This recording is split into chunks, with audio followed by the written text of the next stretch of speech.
He thinks she tears up a little bit. Like the water starts to well up in her eyes and she blinks it back. I'm sorry, I really don't want to talk about that here.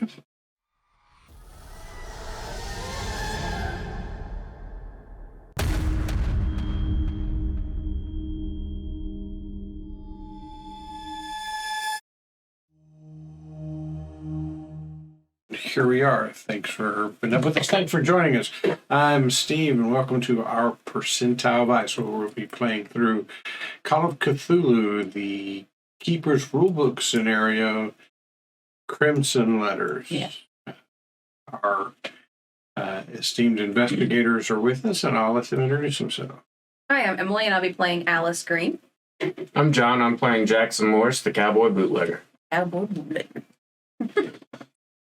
Okay, so let's pick up where we left off. You guys just walked out of Professor Leiter's office into a hallway in one of the administration buildings. There's a little desk right outside that room, kind of like a receptionist area, and all the things you would expect to find on a receptionist desk.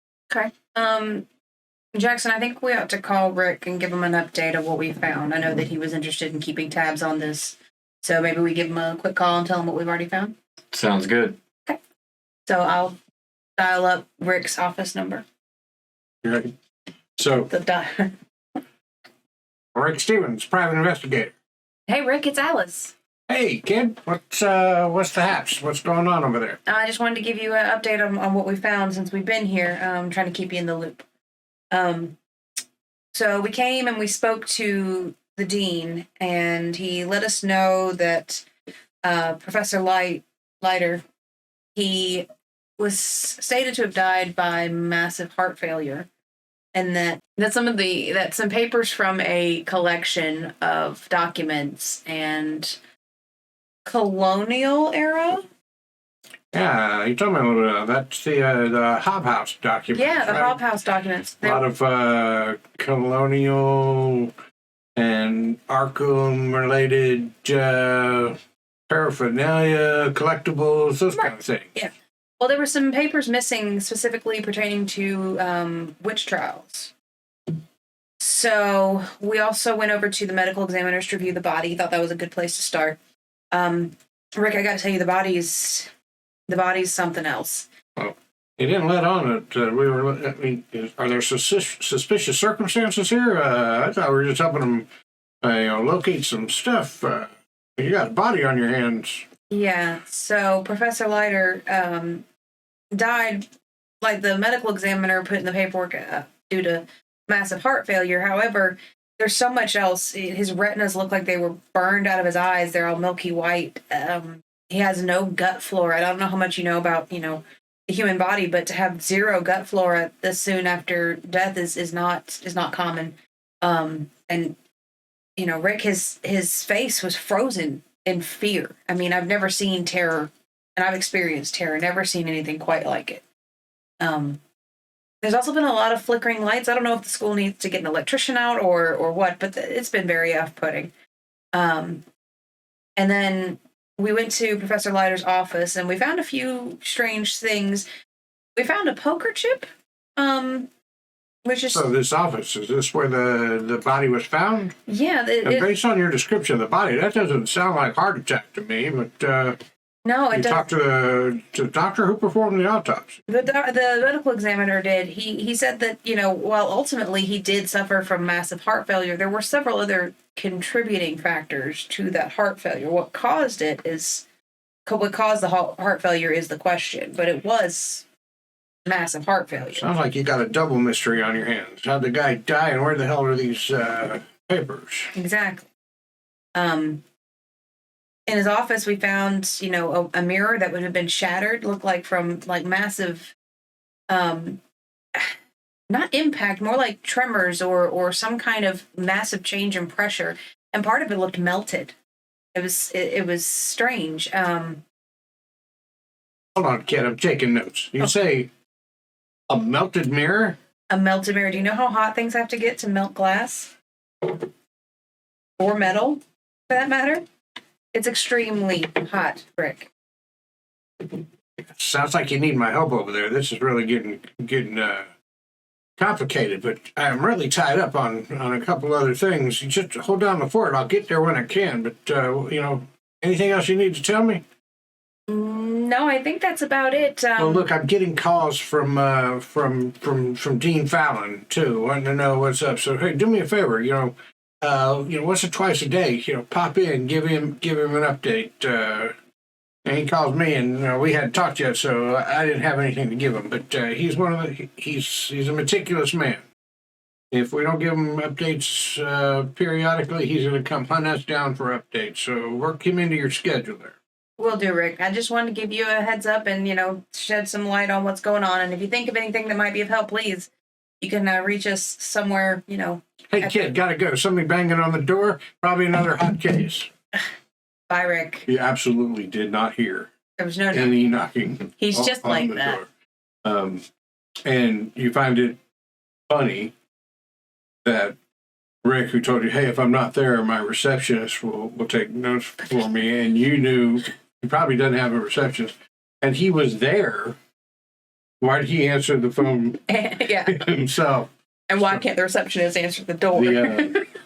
The facade that is the high-scale private investigation agency slowly breaking down. Crumbles down before you and anybody who gets close enough to do that. Right. All right. Poor Rick. Poor Rick. A private investigator, as long as you guys are investigating his stuff for him. Right. Very private. He's not even involved in his investigation. So private. Okay, you put the phone down, and just in time to see a rather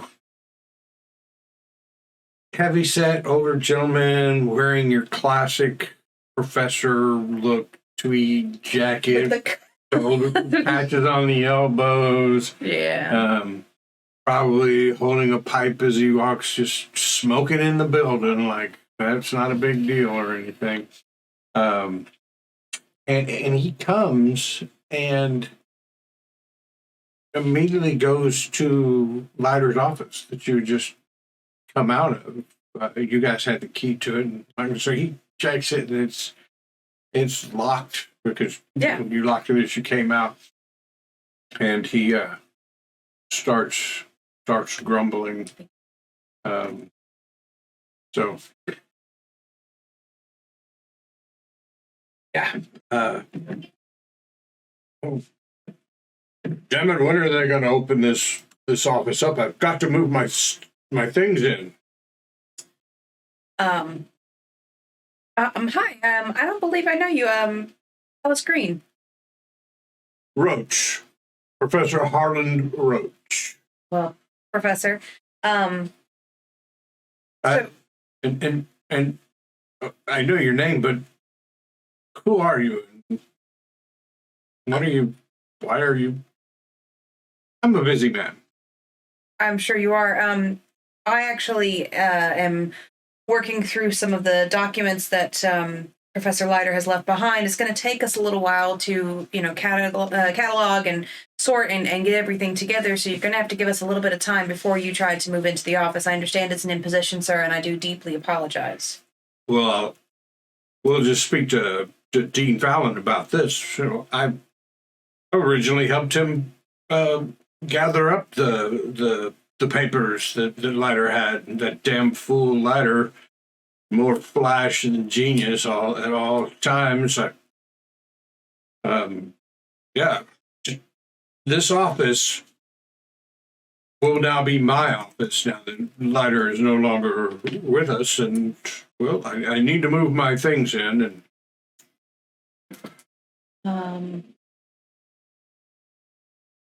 After his untimely heart attack, he chuckles a little bit, almost as if he's glad. All right. Leiter's dead. So who's chasing promotion through the misfortune of others.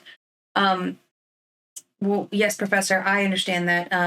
I am also being sent here by the dean to work through this office, and I understand it's an imposition, but it is going to take what it takes, and the longer I spend arguing with you about it, the longer it's going to take for me to work through the documents. Well, Fallon told me he was going to hire an investigator, but, where would that person be? I can't believe he sent his secretary along to do these things. I'm no secretary, sir. I am the investigator. And if you'd like this investigation done timely, I suggest you leave me to my work. Well, I don't know what you're going to find that we didn't already find. Fallon and I went through the office. We went to Leiter's cottage as well. And surely you know already that, there was books and papers in his cottage that were property of the university, or at least in the university's care. He should not have, removed them from the university without authority. And, and here's he might have been a little too into the nightlife. Some evidence of, maybe a gambling habit, which I've been telling them for years that he wasn't the trustworthy sort. In fact, they should have given the whole clubhouse paper assignment to me instead of to Leiter. But I guess now I will be getting it by default. The man wasn't up to it. I apologize, I didn't ask. What are you a professor of? History. Oh, very well. I'm actually in a history major myself when I attended college here. So, yes, as a professor of history, you do understand the delicate nature of making sure everything is cataloged properly and done, well. So I will get on that and be sure to have it done as quickly and timely as possible, sir. But are you sure that they've gotten everything out of his cottage? Could you possibly point me in the direction so I can make sure I get this done? Well, if you went to school here, there at the west end of the campus, there's a set of cottages for faculty and staff, and this is over there. I see on your keyring that the dean had given you keys to this office. That's the key to his cottage. Right, I'm sure you'll find nothing more than very, very thorough in my work, which is why they should have given me this job in the first place. Not Leiter, who is turning out to be quite a shame and a smudge upon the university's reputation. Well, Professor, it's not very kindly to speak of the recently departed. But we will go check out the cottage and see what we can find and continue our investigation with accuracy moving forward, as long as that takes. Well, I'll be moving into this office just as soon as possible within the next day or two. So if you have any other further work in here, I suggest you finish it up, because soon it will be my office and you'll no longer have a key to it. But as far as speaking poorly of the dead, when the dead die and bring shame upon college, they brought it upon themselves. Mm-hmm. And his philandering ways and gambling, it's bad news all around. For the college should just disassociate himself with even the memory of Leiter. Well, I'm going to take the keys that we got and I'm going to drop them down my shirt and be like, well, we'll be seeing you. And keep going, because he told me I wasn't going to have the keys anymore. So I dropped them down. I'm like, come and get them. Fair enough. So, yeah. So you've met Professor Harlan Roach. Roach. What an awful name. If in nobody's mind but his own, the chief competitor for Leiter, and often losing to him. And his dismay and disgruntlement, if that fact was on hopefully obvious display. Yeah, no. You definitely tell that he was not a fan. Okay. So do you want to head to or do you want to go check in with the dean? We also need to work in time with the assistant at some point. That's right. Amelia Court. Well, why don't we go do a check-in with the dean and see if he can shed some light on either where Miss Amelia Court is, and if we don't know where she is, then we can head to the cottage, and that might sort itself out which way to go. Sounds good. So we will head back to the dean's office. Okay. So you find the dean's office. He stands up the minute you walk in. I imagine Mr. Stevens has sent you to me. I would require regular updates, and I would appreciate it if I don't have to request them. So, Well, I ain't very educated. What's your definition of regular? shall we say twice a day? Sounds good. You'll do your morning activities, report into me before lunch, and then your afternoon activities, and report into me around 4 or 5 o'clock, and we'll call this now your afternoon report. Well, when I wake up in the morning, I eat waffles. Can't stand it. I can't. Okay. Sorry. Yes, Dean, we will be happy to check in. I apologize. We were hung up at the coroner's office longer than intended, so we just ran a bit behind. But So have you got a line on the missing papers? not just yet. We've got some leads that we're going to check out. We did meet Professor Roach coming to the office to attempt to move in. Harlan, surly as usual. That is definitely a word that could be used, sir. So Harlan was with me when we made the initial search of the office and then of Leiter's cottage, and that's when we recovered the clubhouse papers. It was sometime later, after doing a thorough inventory of it, based upon the itemization provided by the Hop House family attorneys, and then our own itemization provided by probably Miss Court's work, that we identified the witch trial papers as that subset of the papers that was missing. Well, we are going to try to complete this investigation as quickly as possible, but I would appreciate if possibly Professor Roach could give us the due time we need to be sure that the distinguished reputation of this college isn't besmudged by this incident. I'd rather make sure that we do this correctly than let it slip out that, we slapdash this together. And, I need Roach to maybe give us a little bit of leeway when it comes to the time frame. I'll speak to Harlan. He's mostly bluster. And he wouldn't dare speak outside of the university about these things. I understand. And I understand the need to be thorough and diligent in your investigation, but I must impress upon you, the longer this goes, the more likely it is that the press or outside agencies find out about these missing papers, in which case the family... the Hobb family? Well,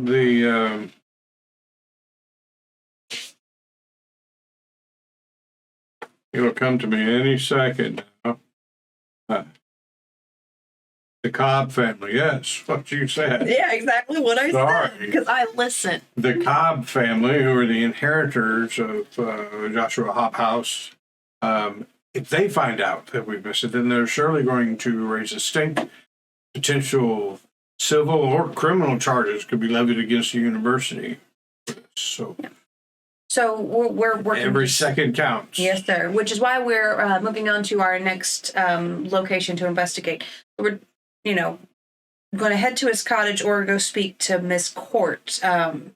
We didn't know if you could give us some information about the cottage or, things that we may expect to find. His office was a little off-putting and seemed to have been damaged in very unique ways. So can you tell us a little bit about his cottage, which y'all found when you actually went in there the first time? Well, that's where we found the bulk of the papers. No, I mean, looked like a typical bachelor. We didn't perform what you would call a search of, a thorough search of the cottage. I understand. We went in, we got the papers, and we got out. At that time, it was just a matter of getting the papers back into the college's possession. And we had a professor at it. Correct. Since then, things have gotten a little Complicated. stranger, shall we say. Yes. So, and at the time that we were in there, we didn't know that the witch trial papers were not in there. Or we may have been been more thorough. But at that point, it's determined to bring some professionals in. Well, we are going to go down to the cottage, and do you know any lead on where we might find Miss Court, possibly a class schedule or what dormitory she's in, so that we, this is a very large campus, and it's like finding a needle in a haystack when you're looking for one person, especially one you've never seen. Sure, he calls his secretary in, who rummages through some files and says Miss Court is in a lecture right now, due to be coming out of Building 102 in the next 15 minutes. Okay. Well, I think that's it for now. Y'all wouldn't have happened to burn anything while you were in there, would you? Or use the fireplace? No. Okay. No. Initial trip into his office was, there's a dead body, let's get him out of here. Subsequently to that, we made a cursory look for the Hop House papers. When we found that they weren't there, we went immediately to his cottage to secure papers. So, can I run a psychology on that? Absolutely. Get into the mind. Big failure. I know nothing. This man is an enigma to you. It's just so. He's like just stone faced. There's no twitching of muscles, no upturning of the corner of his mouth. You don't want to play no poker. Blinking of the eyes. It's just like stoic. If you look stoic up in the dictionary. His face. Yeah. Right there. Okay. Well, thank you, Dean Fallon. We will head on and continue our investigation. Okay. There's the picture of Bryce Fallon. Dean Fallon. Enigmatic and stoic. Perfect administrator. It looks like the kind of dude who tries to, flirt with his secretary, and she's constantly grossed out by him. I mean, it was the 20s. I'm just saying. Got that Speaking of being the 20s, I'm wondering what that bachelor comment almost meant. Almost. Right. All right. So, do you want to head to the lecture hall and see if we can't find Miss Court? Or do you want to go to the cottage? We know when she's going to be getting out in about 15 minutes. I think we should probably go see her first, because that's a particular time. The cottage isn't going anywhere. Hopefully not. Okay, well then we'll head to the lecture hall and see if we can't track down Miss Court. All right, so you get to Building 102, and within a few minutes, students start streaming out of it, and realize that we're at the wrong building and go to 101. Did I say 101? Yeah. You catch yourself just in time. I'll run to 101. Luckily, it's right next to Building 102. Sorry. And the buildings actually probably have names instead of like the McCarthy building. Sorry. Did you say the McCarthy building? I did. Wow. I just picked, I don't know, it's just the name. I was thinking about Paul McCartney, I think. Sorry. There is a really good Call of Cthulhu stream done by Chaosium, and you can go to their YouTube channel, the Stream of Chaos folks. Right. Done on, and they are playing through Time to Harvest, which is a pretty new release. One of the characters played in that is Sebastian McCarthy, and he's always saying, of the McCarthys, the ones that the buildings on the campus are named after. Look at me. So I'm like, have you been watching? I haven't. I've been trying to avoid them because I don't want spoilers in case we play them, Right. So I don't know if it is, it's canon now. Canon as far as Miskatonic University goes, but it's canon in that stream, and it has now made it over to this one. I'll have to look up and see if McCarthy was really a family well known in the Miskatonic University. So students are coming out, you grab one and then tell them you're looking for Amelia Court, and she turns around and looks around and points you to her, and out the building comes a attractive yet serious, like, you'd look cuter if you smiled, honey. Yeah. It's the 20s. But yeah, but I work in retail. I get told to smile all day long, and I love masks for that simple purpose of nobody tells me to smile in the last year and a half. So Amelia Court comes out older than most of the students, or on the older end. Not like she's older. She's a postgraduate student, right? She's working on graduate stuff. So you can tell she's not a freshman, and she's been around a little bit. And she comes walking up. Okay. Miss Court. Yes. Hi, my name is Alice Green. Can I talk to you over here for a second? You're the investigators, aren't you? Yes. Dean Fallon told me that a Miss Green and a Mr. Morris, I believe, would probably be coming to see me. Yes. Yeah, there's a table right over there by the elm tree. Yeah. So I'll head that way and sit down with her. Miss Court, I'm so sorry for everything that's happened. I know this must be very difficult for you. Yes, I'm certain Dean Fallon told you I was the one to discover the body. Yes. I had to come in to just get about my work and continue cataloging everything that was in the papers, and yeah, there he was. Well, I'm deeply sorry for that. I've gone through that same thing, and I know that it's very difficult. But I wanted to ask a little bit about the Hop House papers. Can you tell me why Professor Leiter, I don't know why I keep saying Professor Leiter, I think I've got Teen Titans stuck on my head. Why he would have taken the papers from his office to his personal cottage? It's not standard practice. I mean, I used to be in the same position you were. I did my postgraduate, studying under a professor, working for him.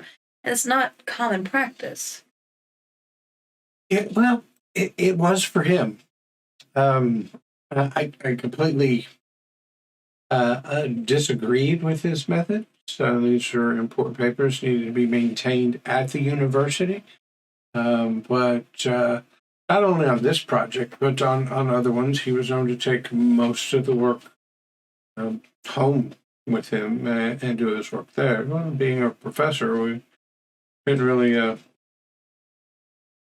say anything to him about it. But so it wasn't uncommon. In fact, it was more uncommon for him to leave whatever project he was working on at the school. He takes things home with him. Okay. Quite often. Can you tell me if there was any significance to the witch trial papers? Was he looking into something specific about those? I mean, those seem to have not made it back to the original collection.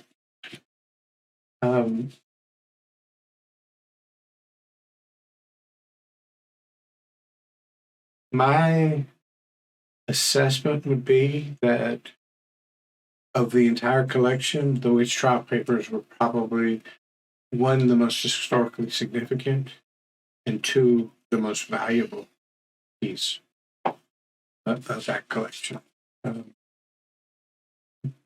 Okay. Did anything strange leading up to the death happen? Was he, acting differently? Was he receiving new visitors, new phone calls, anything that may be out of the ordinary leading up to his death? He was beginning to act quite erratically, paranoid, even. To the point that if I was, to try to do further cataloging, the first run through of the cataloging would have just identified witch trial paper, right? Then we would have gone through a second round where each itemized thing would have then been broken out into further cataloging, Right. And he became very possessive about him doing that work, which is really what you're there for. Right. Yeah. I was chosen from a handful of students who applied for this position because of my abilities and the detailed nature of the work that I do is impeccable. So yeah, but yeah, he was erratic behavior, paranoid, even. I don't know. When I found the body, there was papers and money strewn all around him. No papers for the university or the Hobhouse collection, but like personal papers and money. So that seemed odd. Yes. So who dies with a handful of money in their hand, and I'll follow some. But and there was, and damn Anthony Flinders, he kept popping by, just always trying to find a way to try to. Anthony Flinders is another student here, who has, I don't know, one might call it an unhealthy interest in the occult. So he had applied for this position as well, and I beat him out. And so he was always coming around, offering help where it wasn't needed, trying to weasel himself into the project. Yeah, he's just, so that was, you asked if there's anything weird. When you think about it, that's just run of the mill for Anthony.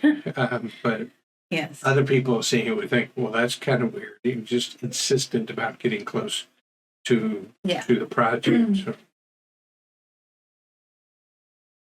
Do you know if the professor had any significant others in his life? Any family around here? Boyfriend, girlfriend? Yeah, I believe he was seeing somebody. It's not nice to talk about private affairs like that. I don't know how that could possibly have anything to do with it. Well, Miss Court, I understand that it's delicate, but it is important that we have all the information, and unless it becomes relevant to the investigation, I promise it ends with us, but we do need to have the information. Okay, I'm going to need an interpersonal skill roll from you guys. You can pick charm, persuade, or intimidate. Gonna do upper. She's already made her verbal portion of it. I will.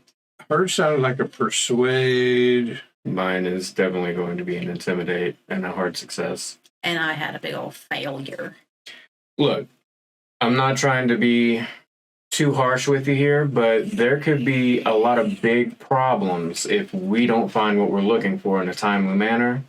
And in order to get all of this out of the way with no penalties to the university and possibly to your academic career, we need all the effects right now.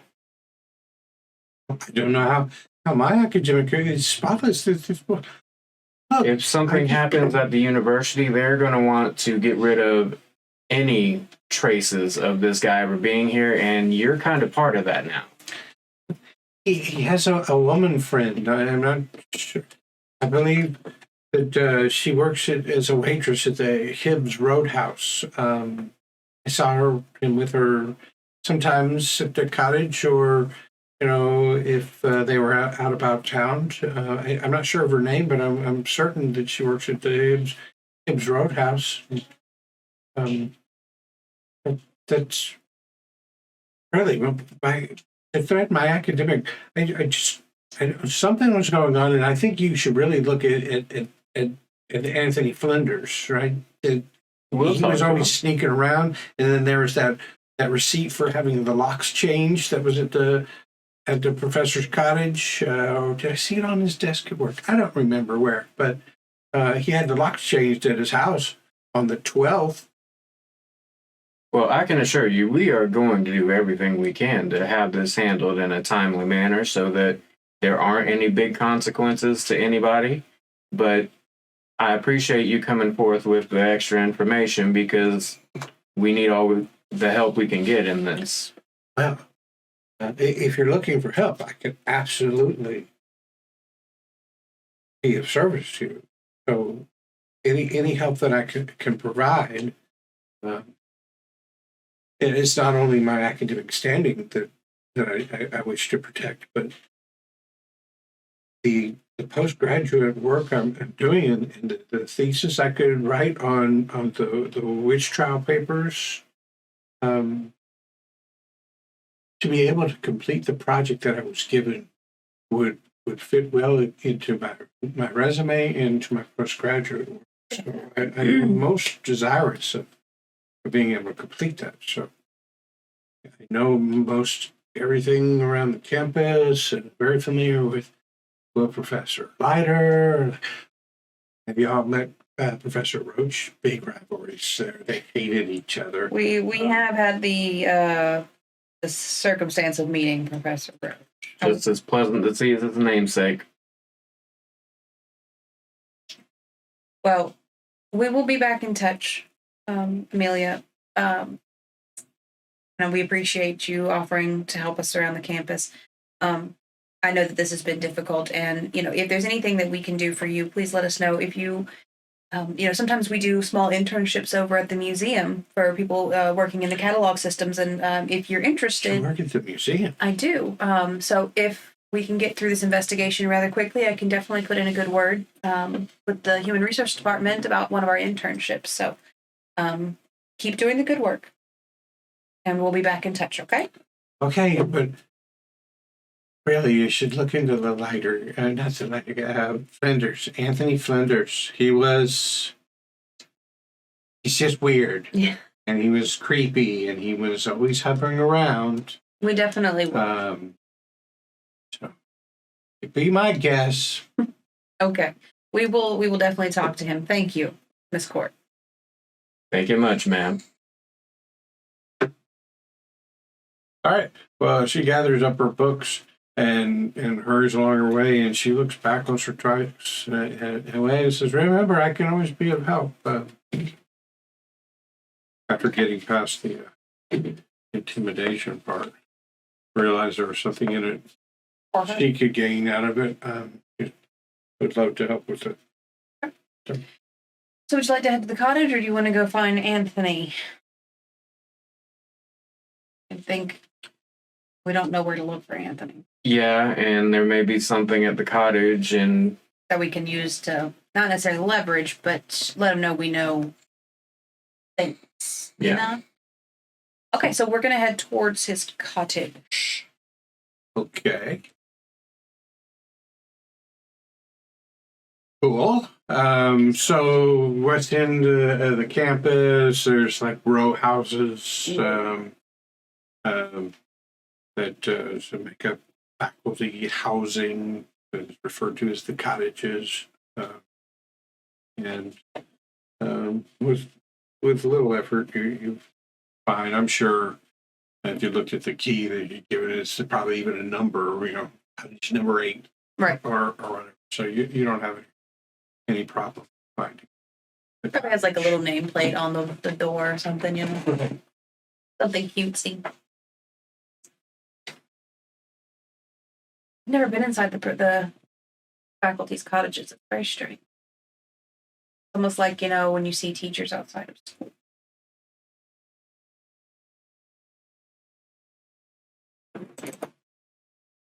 Oh.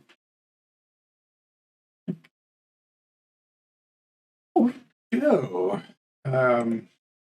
You intend for us to have dynamic lighting? Okay. You said it like you were surprised. It's weird looking at it. It is a little strange. It blocks out the windows, or where the windows aren't. That's cool. Yeah. Yep. So there's windows. There you are at the cottage. Just if you wanted to have a visual. I like a visual. Yeah. You're standing at the front door of the cottage, and you can unlock it and step inside. I shall do. Hold on a second. Go through a window. You should be able to move I through the can. door place now. Okay. So we've got a living room with 2 couches and like a recliner and some stairs going upwards and a fireplace. So Yeah, so what would you like to do? we'll look around, see if we see anything of note in the living room. I doubt there's much in his front sitting room. No, nope, there's not. There's some doorways into what is probably a dining room, another doorway to the north. So You said there's a fireplace on the right-hand side there. Yeah, where that F is. I'm gonna check out the fireplace. okay. So in the give me a spot hidden roll.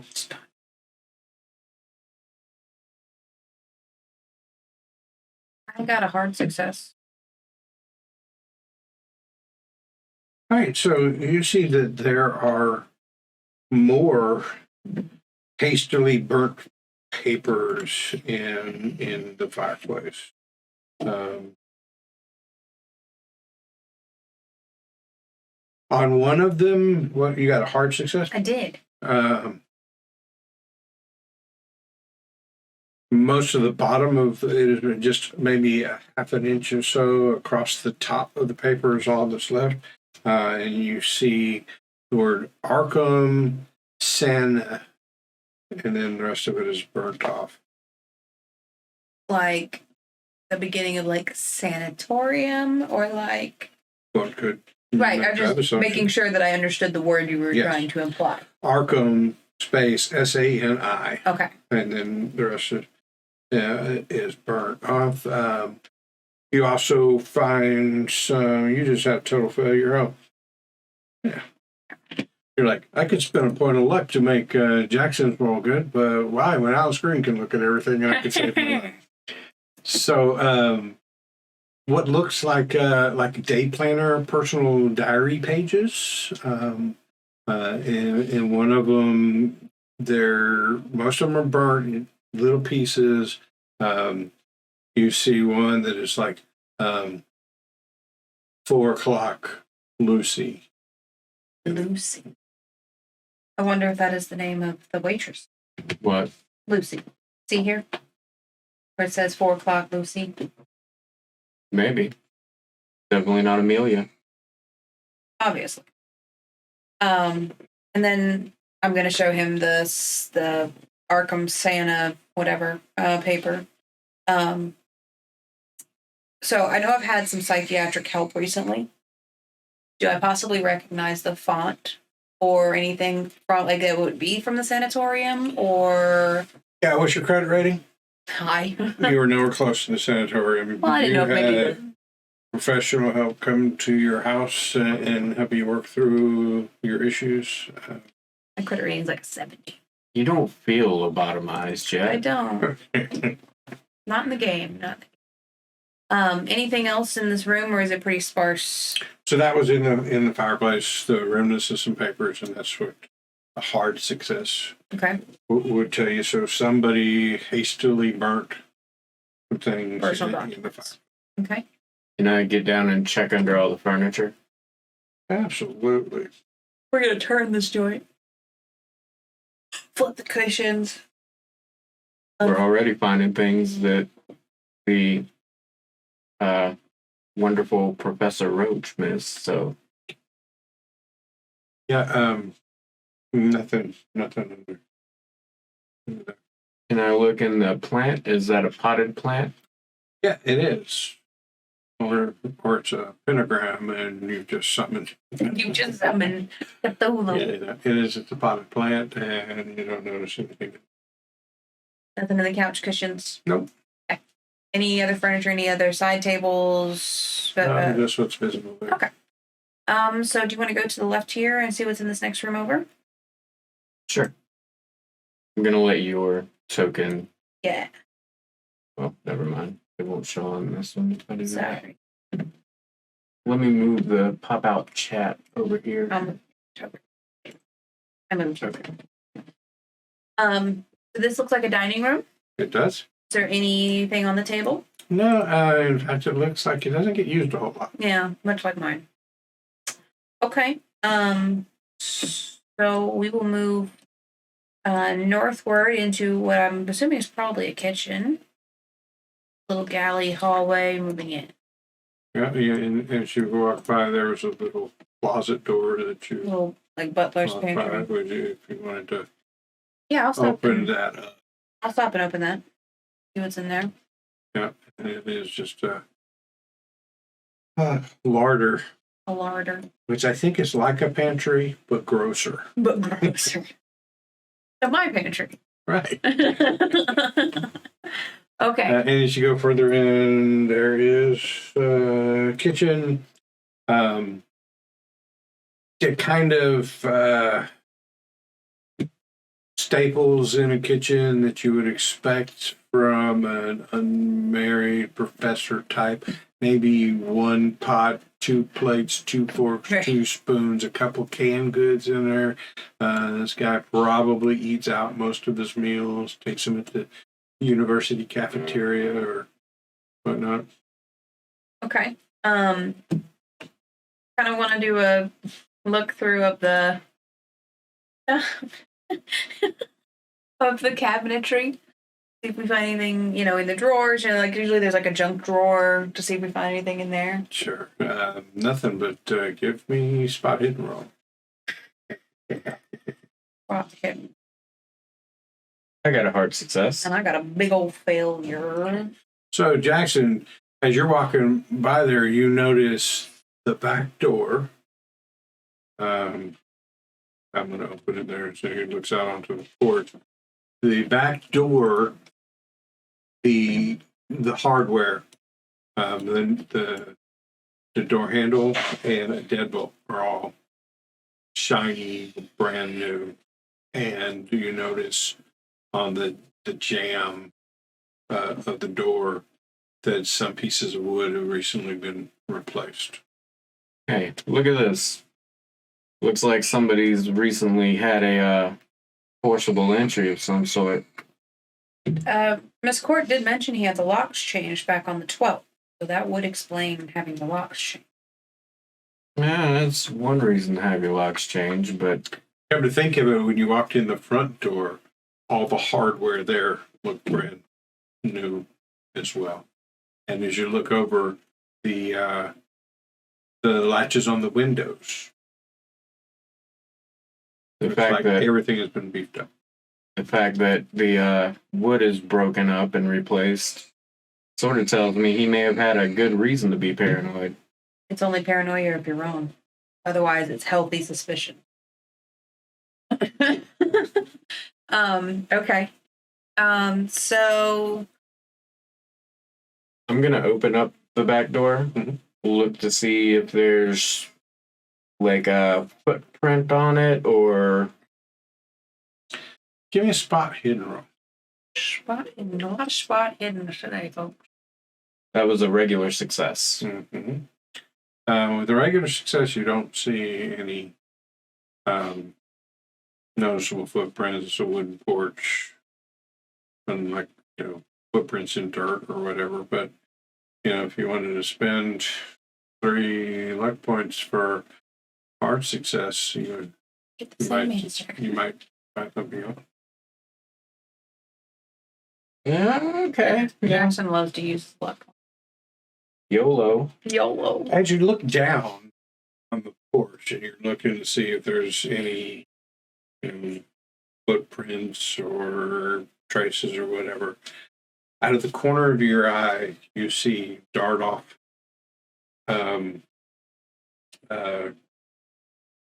man wearing corduroy trousers. So not only do you see him dart off, you hear him dart off. Wearing a Letterman sweater for Miskatonic University. What sort of distance? Far enough away that you don't think you'll be able to catch him. New arc, new chase scene. Jackson wanna- chasing teenagers. Do our break before or after the chase? Because he's going for it. So, he chases children. you can tell by how far away he was and how quick he's running. You're not going to catch up with him, but you notice he was wearing a white Letterman sweater with like some red trim on it. Looked to be about student age. Is the white Letterman sweater one I've seen recently on the grounds here? You probably have seen other people wearing sweaters like this. Okay. And corduroy. Brown corduroy. You've seen corduroy. I mean, you I have history seen check, see corduroy. if you've ever seen corduroy before. This is Emily doesn't know things. Emily didn't go to. So corduroy is this type of... No, about corduroy. Emily didn't go to proper college. So do Letterman jackets, like, are they different for the different things you letter in? So, they can be, right? But, back in the day, in the 20s, like, Letterman sweaters were, so it's like this sweater and it's got the letter on it. Nowadays, Letterman jackets are more, I think probably somewhere in the 50s or something, the whole Letterman sweater thing Right. kind of died out for... Okay, I just didn't know if, like, the football team would have had one kind of sweater, and, like, I didn't know. It's possible. Does Alice The read? letter would have been the same on all of Right. them, but the little accoutrement on the letter indicating what sport you lettered in. Like, I got a letter in high school, but I just assumed that they just They had, just like, gave you the letter. Right, they literally just handed you, like, Did you a... at least put it up on your wall for a little bit? I don't think so. You threw it under your bed. It's like, this is... I don't even think it made it Well, home. you were kind of edgelord in high I school. was not kind of You're edgelord. like, this is Not stupid. kind of edgelord, full edgelord. I lettered in choir. You don't get to be called an edgelord when you letter in choir. We've all seen the pictures, huh? Yeah. She was edgy as hell. No, I was Like, mentally I ill. think choir was probably the only thing that kept her sociable. Tolerable. At best. I'm still only very barely tolerable. So you got the feeling that somebody was Snooping. snooping the house, or maybe trying to figure out what you guys were up to. Ms. Alice, it appears we've got some sort of audience, or had. He ran off, but had some corduroy pants on and one of those college sweaters. You mean a Letterman sweater? She says like she knew Alice knows. what This is called role play. Gotcha. Go with it. I like it. Was it white with like a red collar? Yeah. Yes, it's a Letterman sweater. Well, do you think it could have been that young man, Anthony? I mean, the That's a court good did guess. tell us that he'd been hanging around. I wonder if he's, snooping some more. We'll I have should to. have tried to catch him. Well, maybe we don't have a repeat of the children back in Blackwater Creek. That was. No, I wasn't going to give him candy. No, you're just gonna chase him through a field. Yeah. Okay. If I had my lasso on me, oh boy. Dog tying high schoolers. Right. So, yeah, you're in the kitchen. You hear the sound of a dog barking off in the distance. I didn't think teachers were allowed to have dog pets in their cottages, but what do I know? I said it was in the distance. Oh, okay. Could be a stray, It could be. but what do you know? Okay. There is a doorway. I don't know if you can see it. Can't. That opens up into the hallway. Okay, I can kind of see it. There it is. All right, so we'll go back out into the hallway. I see there's a door at the end of the hallway. Door to the north, and that opens up into A the water laboratory. closet. A lavatory. Okay, I'm gonna. There's also a door here. Into the den. Okay. Well, we're gonna go to the water closet first and just do a cursory glance. Let's see if there's anything of note.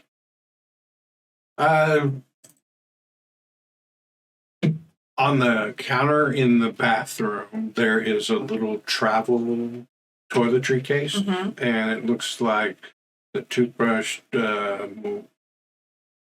have deodorant in the 20s, but Don't What? look like it would. toothbrush, a little Shaving. tin of shaving soap, and a brush, and straight razor are all piled in there. Now, you could make an assumption that he was getting ready to go somewhere, or, yeah, I can see where a bachelor just keeps it all in there Everything in a travel all case. the time. So, up to her interpretation. Okay. Can I look under this? Is it like a cabinet under the sink? Can I look? Yeah. Yeah, I'll look in the cabinet.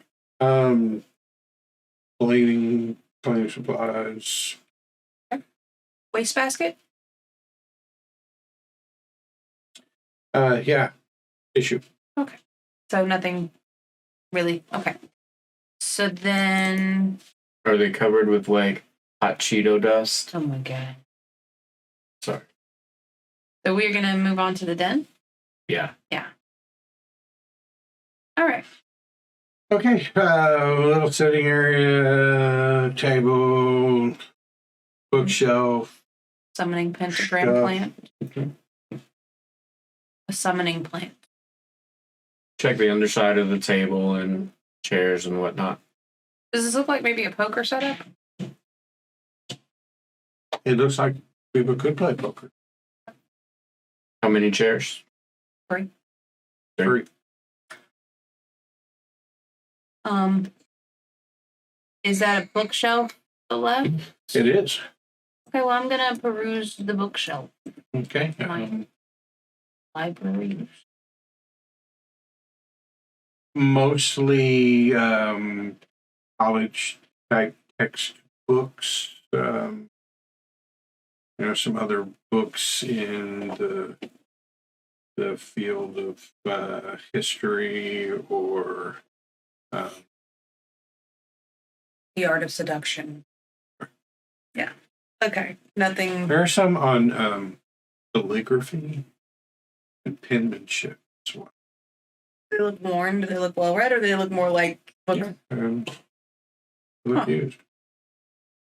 Jackson, I don't understand why, but he's got books on penmanship and calligraphy, and they're well read. It's not like there's coffee table books. I don't know. Maybe him and the waitress are about to have a kid. It was It's important to make sure your kid is literate. okay, Jackson. Moving on. Thought they were going to inscribe Right, their baby invitations announcements. Yeah, so there is a door here that leads into a closet. Nothing there. But you do know in the front room, the living room that you walked into, there was a door on the north wall there that you hadn't gone through yet. Okay. There's actually two doors on the north wall in the living room. Okay. Nothing else of note in this room. You want to go back to the living room and check out those other 2 doors? Sure. So I really like the dynamic lighting, the thing that you can't pass through the dark, but it means that you have to literally backtrack through the You have map. to walk through It's kind of funny, and I kind of enjoy it. I really do. It feels very immersive. All right, so opening one door reveals a little like coat closet, Right. And then the other door opens up into a study. As you go into the study, you notice that on his desk, and we're going to say that's the long light gray thing by the window. Seems like a good place to put your desk, right? Get the afternoon light. Yeah. Papers scattered, cluttered all over the desks. I'd like to try to dig through and sort through the papers and see if I can't, distinguish, receipts, bills, personal documents. Yeah, so give me an Library use? Cataloging. All right, I'll have library use. I can't open my character sheet. Okay, there you go. Sorry, it was not doing. How did I make a failure on a 70? This is like my best skill. Man. So it's not as close to library cataloging as I thought originally. Probably. This absolutely has nothing to do with how you would, categorize books or whatever, so make spot hidden rolls for me. Oh, but I got a hard success of a 14 on spot hidden. Okay. I don't need to check out On his desk, you find a matchbook. From where? It says Hibbs Roadhouse. Where the waitress was. And written on it with pen said, like, come by and see me, Lucy. Is the penmanship good? It is, and appears to be feminine hand. Okay. Is that sexist to say that handwriting looks like women's handwriting? Not for that time period, no. Okay. Now, yes. Now that's just a trash thing to say, but this is the 20s and it's fine. Yeah, I just don't want to get, roasted in the comments section. No, you have to describe it. So. You also find travel tickets and receipts for several trips to Atlantic City. Oh. There is on his desk a receipt for the replacement of all the locks and bolts on the cottage dated September 12th. Okay. You also find a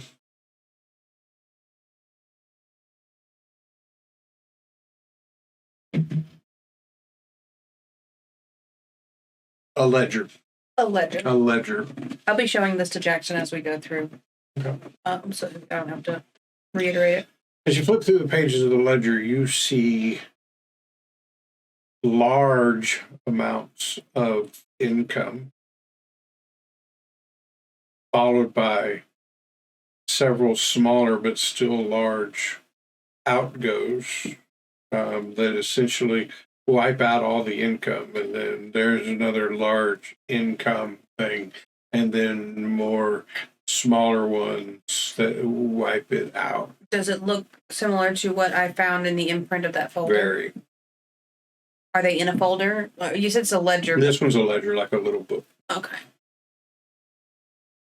So, I mean, I wonder if these are like people have been talking about him. The amounts that are in there, given the dates, maybe a couple of months apart for big influxes of credits, and then over the course of a couple of weeks, it all seems to just dwindle away with the debits. But the amounts that are in there far exceed what you would think to be a normal university professor salary. I know some ledgers actually have it'll be itemized, it'll say what the debit or credit is. Does it say any of that? Very cryptic. The debits, not at all. The incomes would say maybe a ledger entry like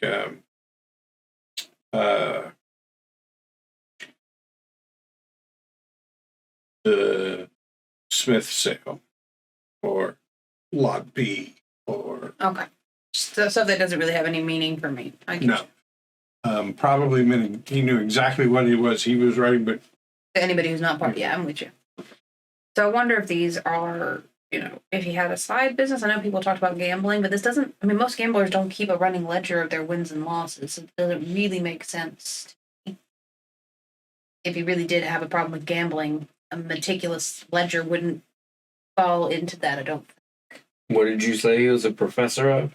History. I think he specialized in colonial history. I was going to say, if he was over something like mathematics or probability, No. he may be doing some empirical research. Oh, this looks more like, he's getting, large income doing something. And then, they're purchasing or, standard business operation, dwindling down his cash or, available credits. And it looks like a business ledger. Make a big sale or make a big trade, and then the cost of operating. Yeah, I think it's more related to gambling myself. That's possible. It doesn't seem like somebody who may have a gambling problem would do. Usually part of the gambling problem is that you're not keeping a good hold on your money, This seems like somebody who's very meticulous about the funds. I mean, you're meticulous about the funds, that doesn't mean you don't have a gambling problem. Yeah. It means you have a bigger gambling problem. Well, just saying, it doesn't fit in my book, but it's possible. We don't know. Can I shift the ledger around and sort of thumb through it and see if there are any pages ripped out? You don't notice any pages ripped out, but as you do that, a small piece of stationery that was stuck in between some pages falls out of it onto the desk. At the top of the stationery is a letterhead that says, get this name right, Unconsidered Trifles. And then there's an address there, and then under that it says Abner Wick, proprietor. On the stationery, it says Leiter, particularly interested in your latest offer. Let's talk soon, Abner. Okay. I'm going to show it to Alice and say... Just to clear things up, the letter says, particularly interested in your latest offering, not offer. Offer could mean a couple things. Yeah. Offering is what it says. Particularly interested in your latest offer. Gonna show it to Alice and say, well, it looks like we may have figured out where he's getting some of the money from. Yeah. So in my dealings with antiques and things like that, have I ever heard of this Abner or this business? You probably, in fact, it probably says Abner Wick Antiquarian proprietor. Right. So he has a shop in town that is like an antique shop. So yeah, you guys you're probably aware of who he is. Right. Probably not a lot of direct dealings between him and the museum that you work at. But maybe my personal collection. I've maybe gone in there once or twice or something like that. It's possible. Okay. That's the owner of a local antique store, actually. It's not too far from here. You might want to pay him a visit. Yeah, we definitely could do that. Curiouser and curiouser. I'm going to go over to the bookshelf, remove all the books, and shake them around. Awesome.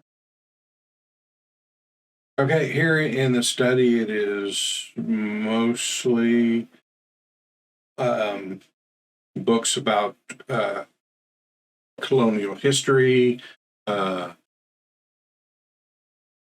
famous colonial documents, an entire 400-page book on the writing of the Declaration of Independence, and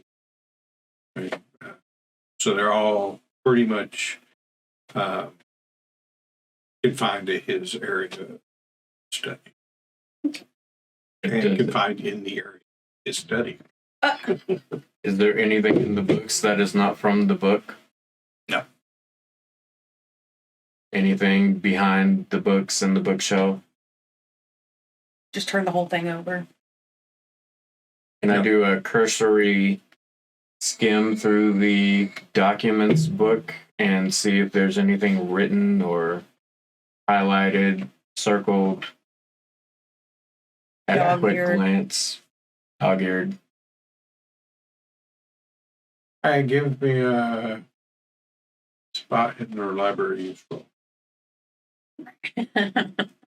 Success. Jackson ain't never been to no library. There's a couple places where there is a picture of a document. Let's say in this case, the Declaration of Independence, and then in the margin at the bottom of the page, written in pen and ink, like dip the pen in the inkwell, kind of pen and ink, and it's scratched out. It says Jonathan Hancock. Can I use my forgery skill to see if I can tell that he was trying to match the signatures? Sure, give me a forgery skill. Don't forget to check off. You probably already checked off spot hidden. So. I'm going to use the 4 luck points Okay. to get that as a success because I want to. Not only can you tell he was trying to match it, you're amazed at how well he matched it. I'm going to try to make a note of the calligraphy books that he has because maybe I need to go get those books.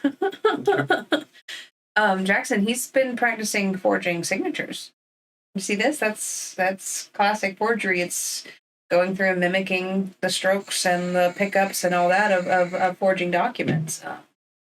We see it a lot in the antique business. It's important to be able to judge, authentic handwriting and forgeries, and that's a very good forgery. If I didn't know that he physically wrote that, and obviously isn't John Hancock, it would have been very convincing. You might want to find out if maybe there was an offer on the witch trial papers. I mean, he's a man as a history teacher who has access to lots of historical, valuable documents, who's practicing forgery and bringing them home to his personal, thing. It's painting a picture of what he might be doing with these documents and how he's creating these funds that we're seeing in these ledgers. He might be making counterfeit copies of historical documents. That's why he always takes the documents home. Yeah. I mean, it's all speculation, but all the pieces fit. Is there a wastebasket in here? I'm sure there is. Can we look through it? Yeah. Spot hidden? No, not Trash necessarily. There's just Credit rating. Mine's low enough I could probably be good at going through trash I'm the cans. trash man. I'm the trash you man. find half of a ham and cheese sandwich. Delicious. So I can Pocket put that. Put that in your my pocket. inventory. Yeah. You wadded up pieces of paper, Occasionally. like a bill here, bill there, but nothing that appears to be of significance. Okay, so anything else in this room? No. Okay. So our investigators, Alice Green and Jackson Morris, had just finished their investigation of the first floor of Professor Leiter's cottage, and have gone upstairs. So as you go upstairs, it opens up into a kind of a main hallway for the upstairs.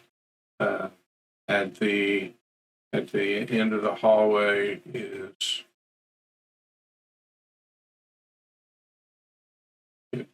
on the right thing here. 1 second. Right. The correct layer. On Roll20, I do that all the time on the wrong layer.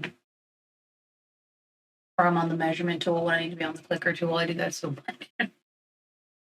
I'm just drawing lines instead of picking people up. Yeah. Oh, look, it's a water. Yeah. WWWC. I'm glad you could go in there. I can barely go in there. There's like a sliver that's blocking me. But I can see it. I've got it in there in a way that works. Yeah, so at the end of the hallway is another bathroom. And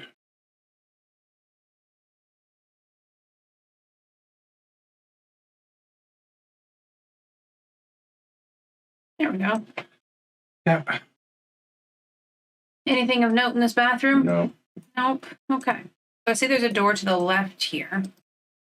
There's a door to the left and a door to the right. The dynamic flash. Yeah. So which way would you? To the left.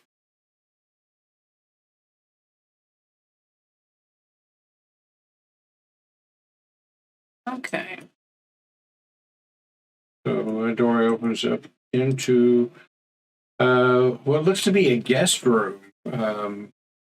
Bed nicely made. Doesn't look like anybody's been in here a while. There's probably a little dust on shelves. It looks like it's not a room that he uses much, and you can tell that there is a closet south of the bed, and there's a little alcove down at the bottom as well. Okay. And it's nothing really of interest here. And nothing of interest in the closet? Nope. Okay. So then we will head back out to the hall and go to the other door.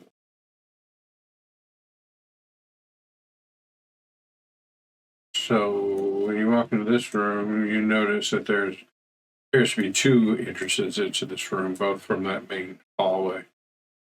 In this room is a bed. This is obviously his bedroom. The bed, while made, is not nearly as neatly and wrinkle-free as the other room.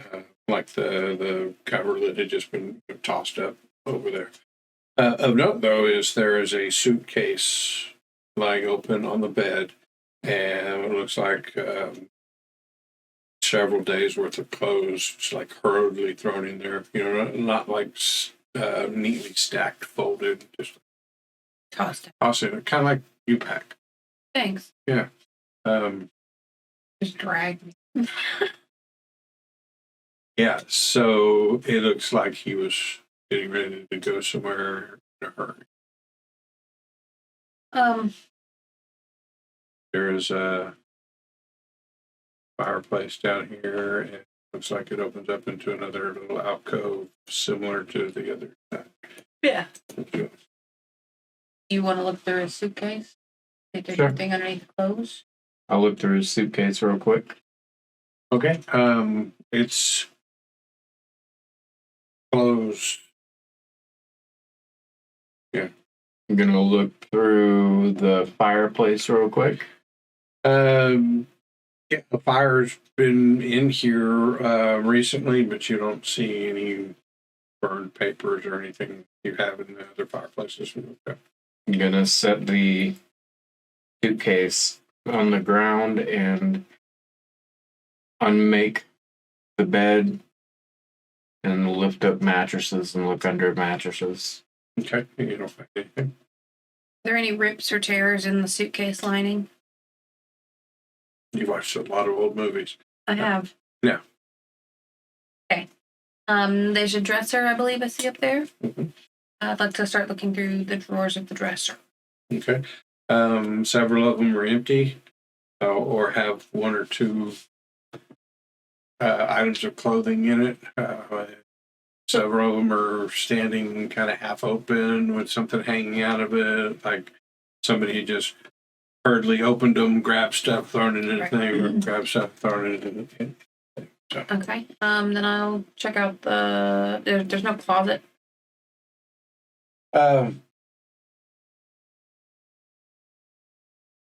As drawn, no. No.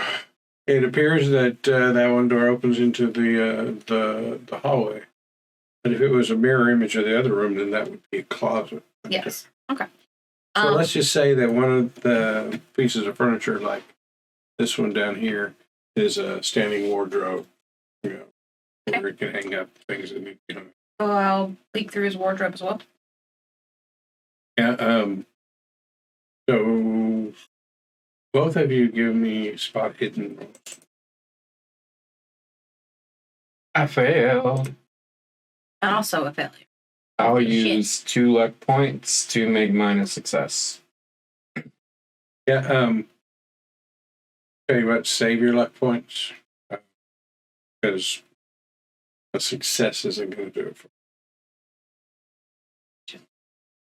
Okay. Are there clothes in this, or does it look empty like the others? Um, They're like nice suits, like not everyday wear. Sport coats like a professor would wear. There's a couple. hanging in there, but it's not like he owns a different suit for every day of the week. Greg's probably got 2 or 3 and he just cycles through them. Could I push that spot hidden? You can push the spot hidden roll, and really, I think the only drawback here would be time. So yeah, push the spot hidden. Sounds better than trying to intimidate the wardrobe to reveal its. Tell me what you know. Tell me what. Hey, Wow. a hard success on a push. So you really tossed that wardrobe. Yeah. So as you look through the wardrobe, you like move some clothes out of the way and start looking at the paneling and everything. You don't find it. Okay. You about? But if you'd like to spend 12 to get extreme, maybe you'll get something there. Nah. No deal. Jackson, it seems as though a lot of his everyday casual wear has been dumped out into this suitcase, which leads me to believe that wherever he was going, he was either going for a very long time or wasn't planning to come back. Makes sense. If you're just going for a weekend trip to Atlantic City, you don't need your entire wardrobe minus your sport coats. You need a couple days' clothes, and that's it. It seems like he was either going someplace for a while or going someplace for good. Anything else? Any other furniture in this room? Side table? No, I think you found everything you could find. These are the only rooms in the house. We've gone through everything. Yes. Okay. So when we came up, do these have like yards or like communal spaces? Very small front yards, and maybe 5 or 6 feet between the cottages. So that what would be yard between them is probably mostly just straight beaten down into walking paths between them. Gotcha. There might be a little grass alongside it. But probably like no sheds or... No. Okay. I think we found everything we can find here.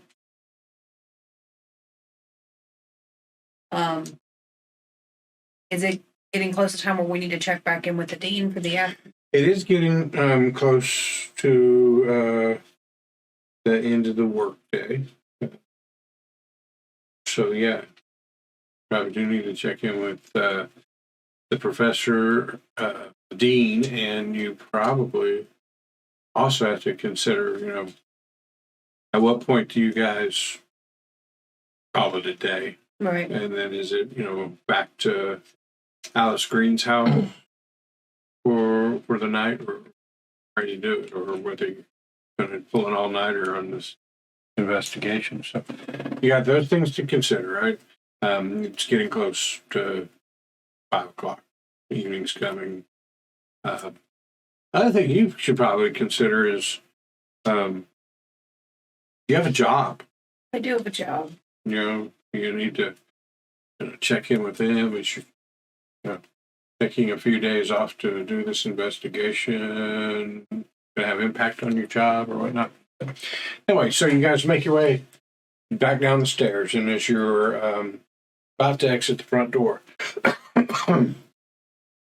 right there inside the front door, I'm not even sure how you missed it. And so open the door and you stepped in, but right inside the front door, laying on the ground, on the floor, is a letter. Like it had been slipped through the little slot in the door. I guess just in opening and going in. You missed it. But there is an envelope there. Let's open it up and read it.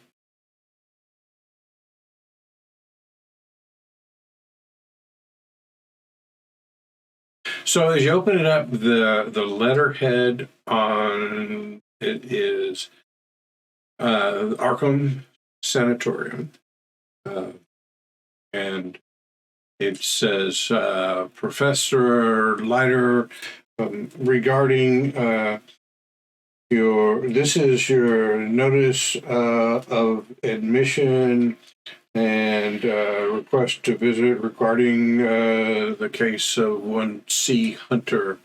So basically, it is saying or confirming that you were responsible for the admission to the sanatorium of one C.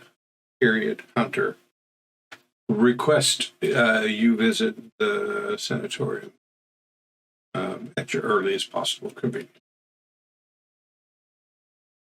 It looks like he has somebody committed. Looks that way. I wonder who C. Hunter is. Could be his mother. Could be a friend. Very strange. We'll have to look into that and see if we can't find out what that's about. Let's head to the dean. Maybe he knows who a C. Hunter is.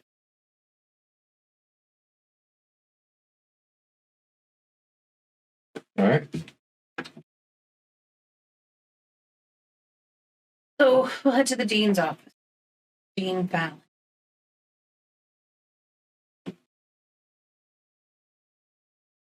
Right. So you get to the administration building and you go up to Dean Fallon's office. You notice most of the administrative staff, secretaries and whatnot are kind of packing up for the day, walking out, grabbing hats, coats, umbrellas, end of the day kind of stuff, and walking out. And as you get to his office, he's sitting behind the desk and says, well, I was hoping you would make it here at a reasonable time. Get home for dinner and whatnot.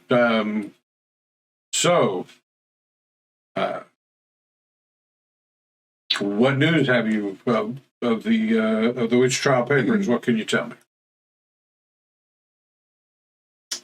So we've spoke to Miss Court.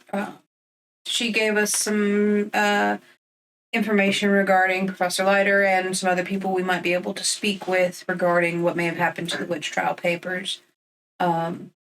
We went to his home and investigated there. We did find a few strange things. Do you know by chance somebody by the name of C. Hunter in relation to Professor Leiter? He looks up in there, he's thinking.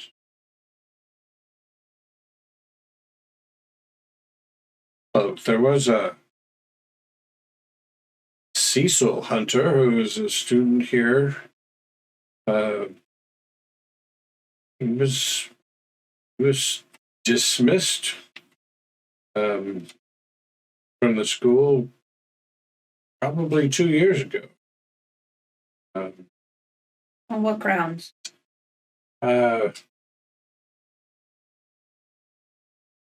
Conduct unbecoming.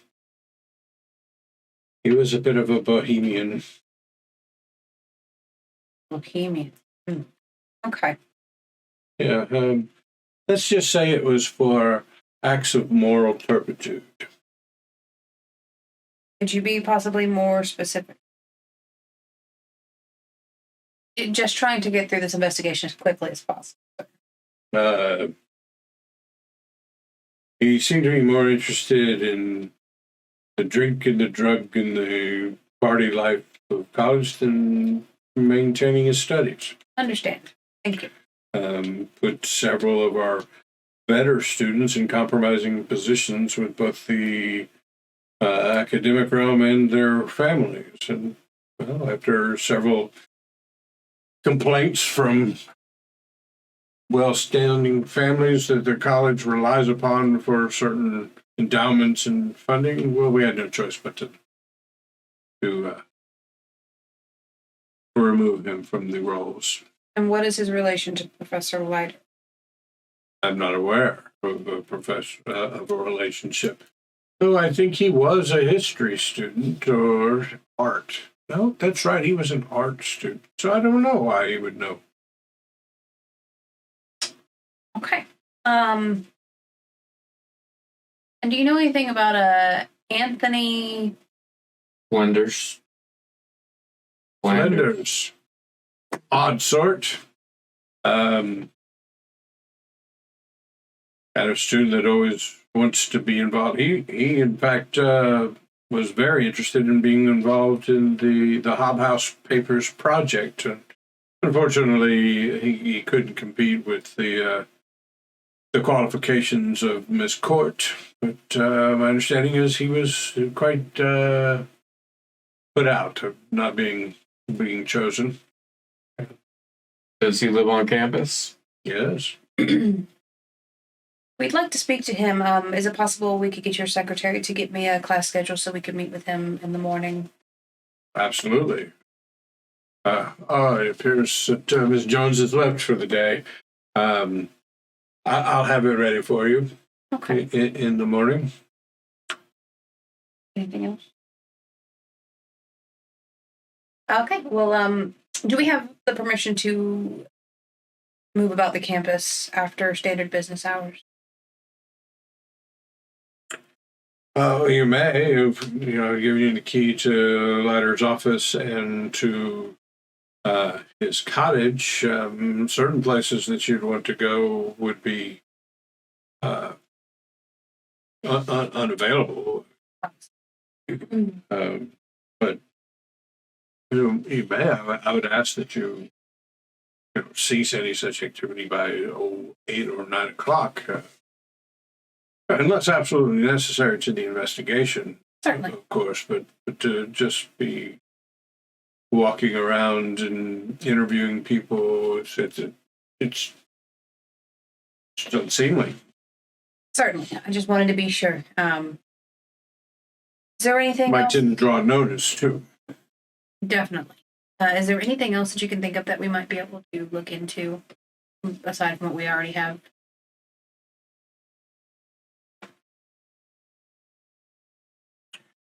Well, I hesitated to mention it earlier when Roach and I got the papers from his residence. There was some indication, and since then some rumors that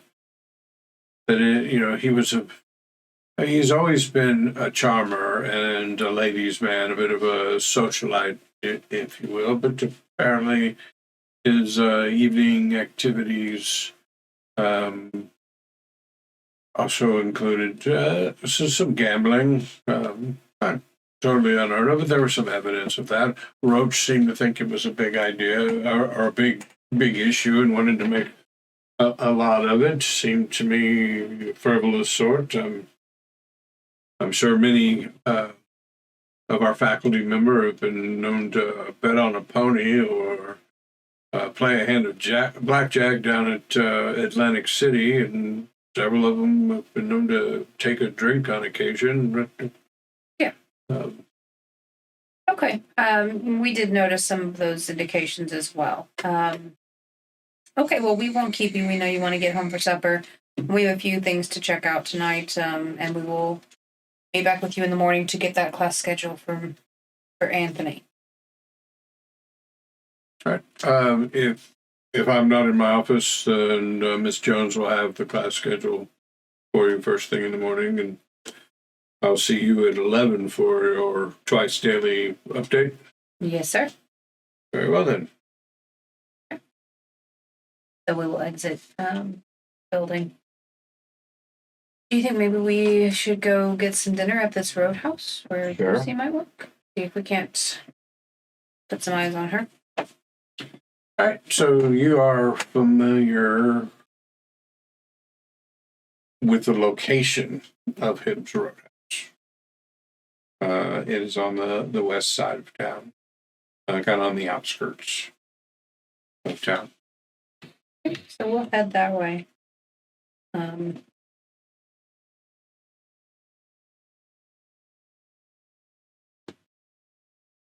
Catch us a table for dinner.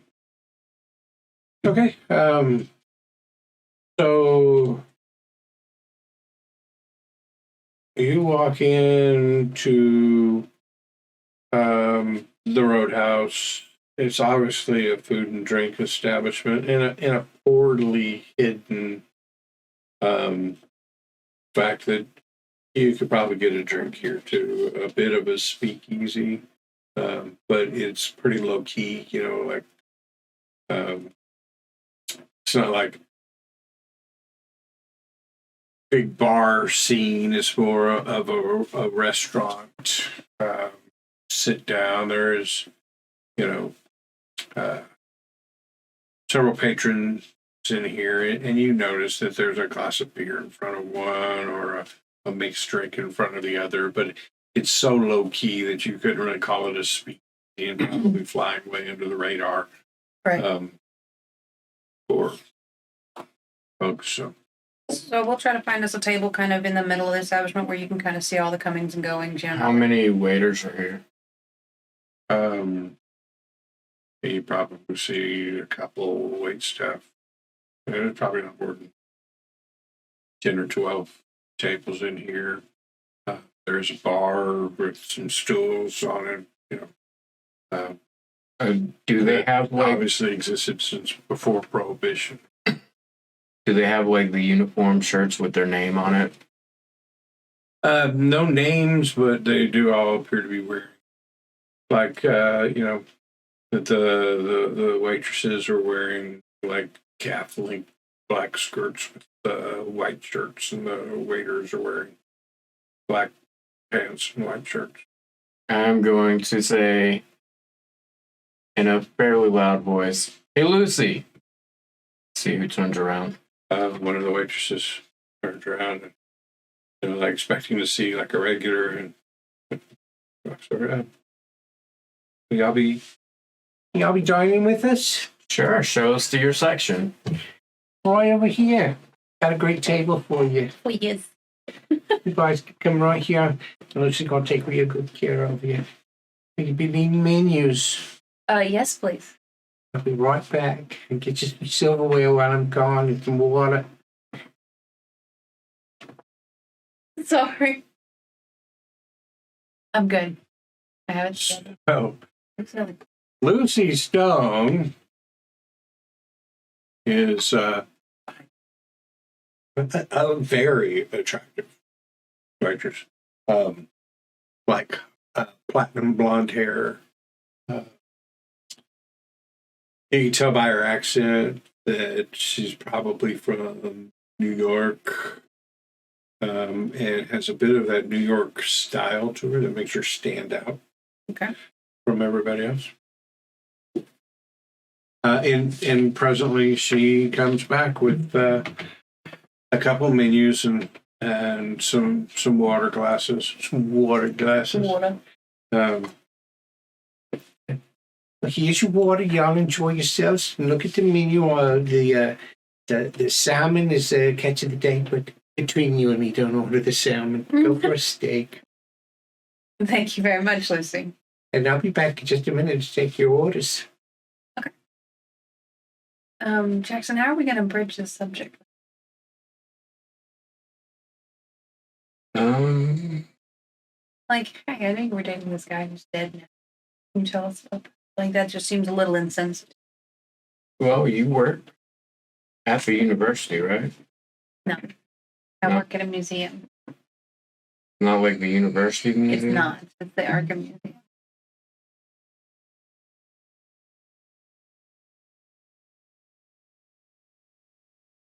Well, if there's one thing I know about wait staff, if you grease their palms a little, they'll open up about all manner of things. So, Even about their dead boyfriends? Seems strange, but I mean, if you wanted to, we could grab her up, take her out back, and Jackson. No, we'll just talk to her. Thank you. that sounds like a good idea. I wish I'd have thought of it. You're incorrigible. All right, so have you had enough time to look at the menu? Yes, I'll have the steak and some hot tea. I'll have 2 steaks. 2 steaks, Molly, but you're a big boy. I'll have the potatoes. But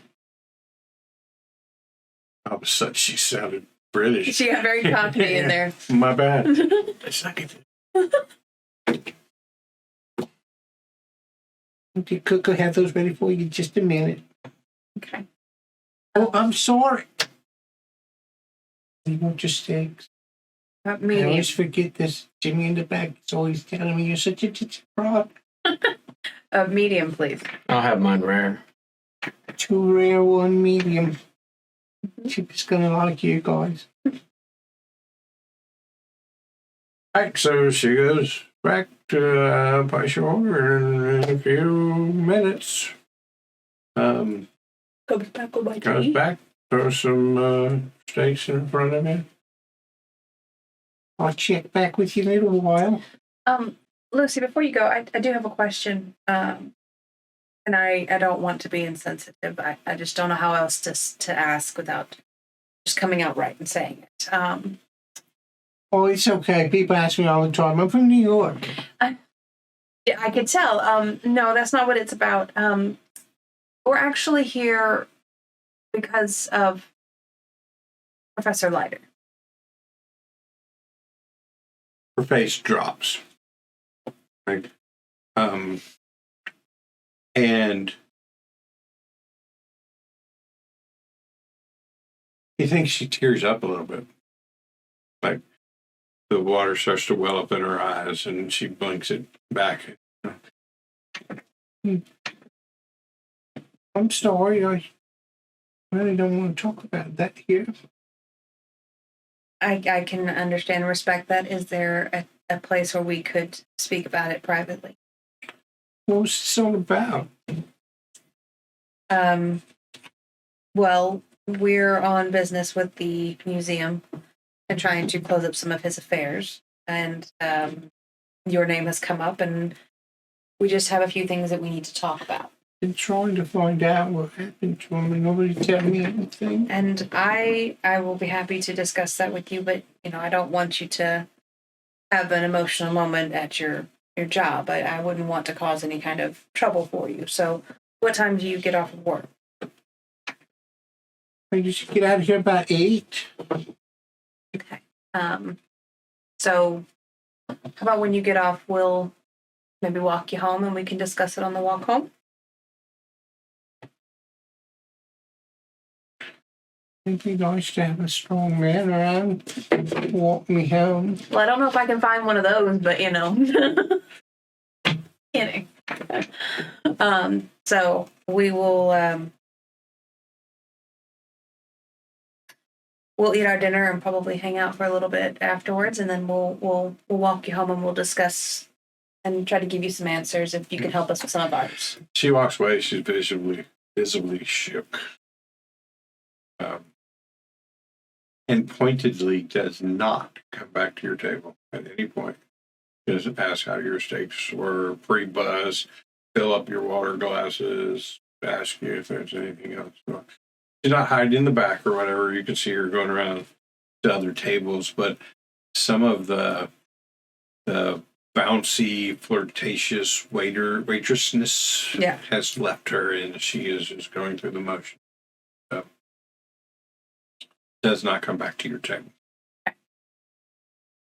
So you finish up your meal. Are you going to sit there till 8 or leave and then wait for her?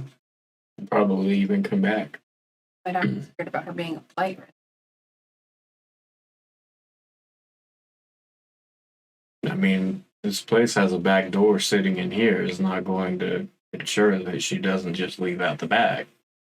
If that's her prerogative, we'll have to catch her someplace else. Okay.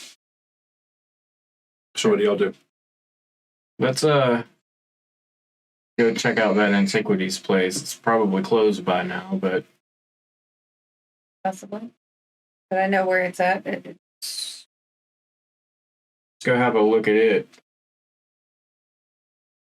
All right, so it was about 5 when you got done with seeing Fallon. We'll drive over there. Probably 6:30 by the time you get done with dinner. I hadn't asked this before, but it seems like a good country because it's on the other side of town. How'd y'all get there? I took a cab. Your truck. You guys drove back from. I ditched it in the woods. Okay. All right. Give me a luck roll. The hell, a cab. About 5 o'clock, it was like end of the day, going home. There were cabs around all over the place. You come out of this place at 6:30. It's on the outskirts of town. We both failed.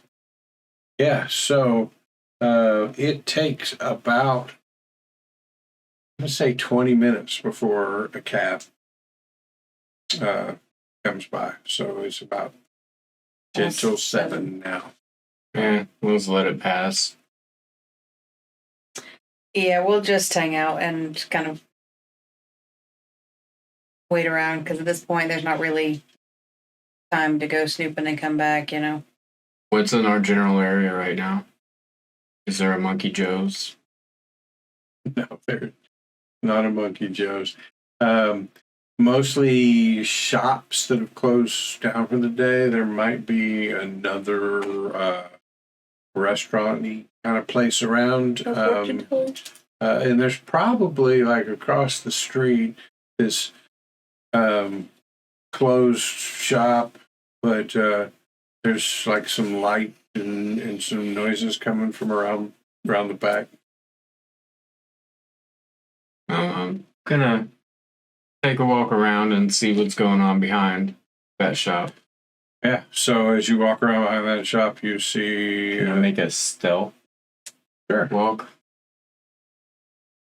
No, you cannot. Okay. So the little alleyway between the shops, it's pretty well lit, and in fact, it's big enough to drive a car back through. And as you're going down there, actually a car comes from behind the store Like front lighting and drives down there, so you get illuminated by those lights. As you make your way to the back, bootlegger that you are, and that you worked for Declan for a little while, delivering to speakeasies, you spot all the signs immediately. There's a guy at the back door looking gruff and burly, and some cars lined up. And when the door opens, you can hear like music and laughter and loud voices. And the door closes, and it's pretty light, pretty quiet. Muffled sounds coming from there, but the little parking area in the back has got a little street lamp over it, kind of lights that up. Yeah, Like you know exactly what it is once you get back there. I'll head back out front with Alice and wait. Okay. So after a little bit of time, you start to see the telltale signs of the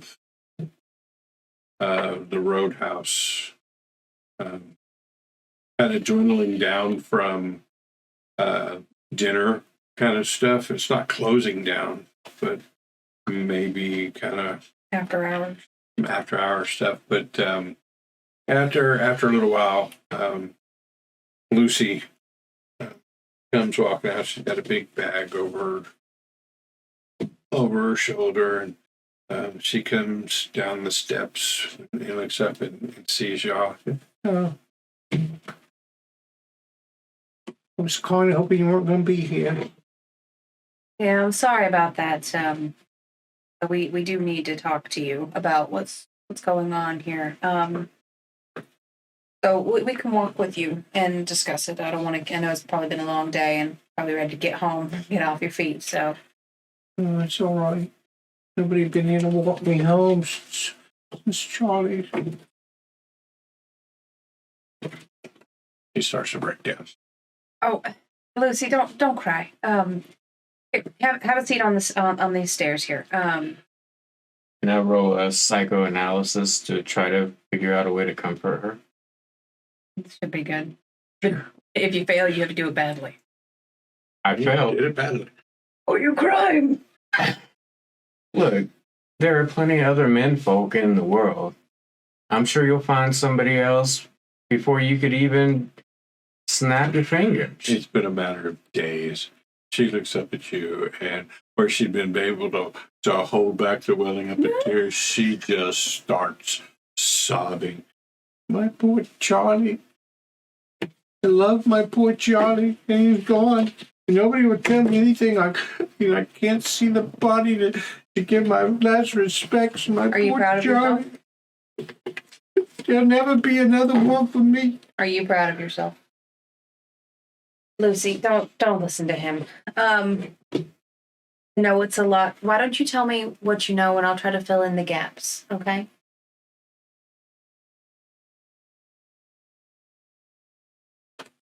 That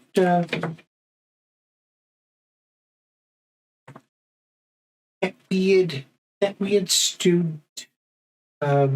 What was his name? He was always hanging around. Something to do with Charlie. Anthony Flinders. He came by and he told me that poor Charlie had died of a heart attack in his office. Right there in his office. Just died. He was 33 years old. How do you die of a heart attack at 33? Yeah, it was a very untimely death. That is what happens. You said Anthony came by and spoke to you. Did Anthony come talk to you a lot? No. I only saw him ever when he would come up to Charlie and he pestered him about letting him help with the project. But it's so. I mean, he's a strange one, but it was nice of him to go out of his way to come tell me. It was very nice of him. Then I called the university and called the hospital and the doctors, and I said, just let me come in. Hey, you need somebody to identify the body. And they wouldn't let me do. I just need to see him and pay my last respects. I'd do anything. Lucy, I've I seen. won't have any closure if I can't see him. I understand, but you need to remember him the way he was, like full of life and care and joy and all the things that you loved about him. Not the way he is now.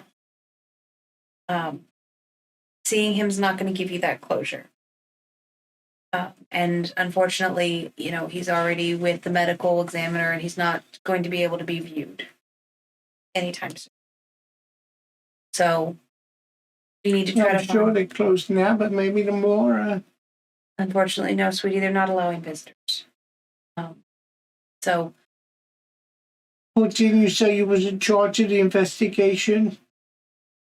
You could probably pull some strings. I don't think that would be good for you. I don't think it's the right... It's the not knowing that kills me.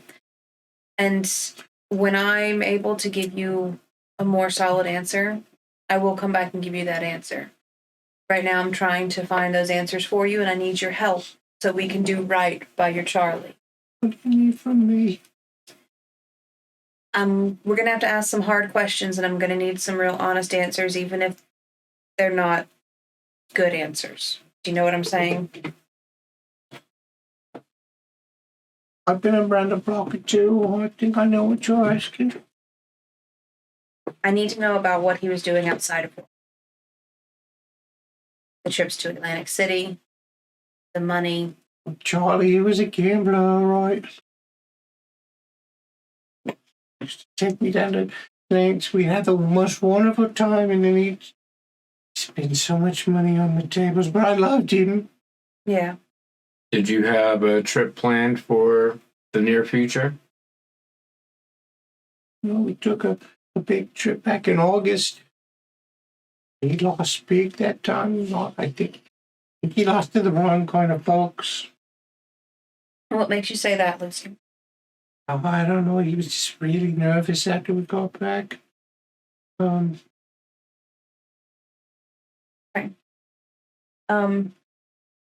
I don't mean to pry, but it seemed as though he may have been gambling more money than he probably could have made as a professor.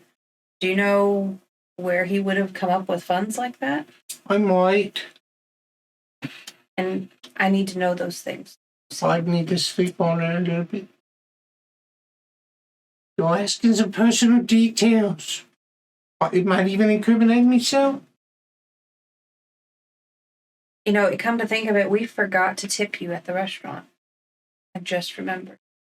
1 second. And I'll pull out, I don't know what's big money for the 20s. What's big money? For the 20s? Sure, yeah. Like a 10, big money? The Jarvies reacted a certain way when you were talking about $5. So 20 is probably... So I'm going to pull out $20. Oh my. You did. Saving up. I just need to get out of this place. I'm saving up for take this with so much. I will. I'm leaving. There's nothing left for me here. Oh, poor sweetheart. So, about where he came up with those other funds.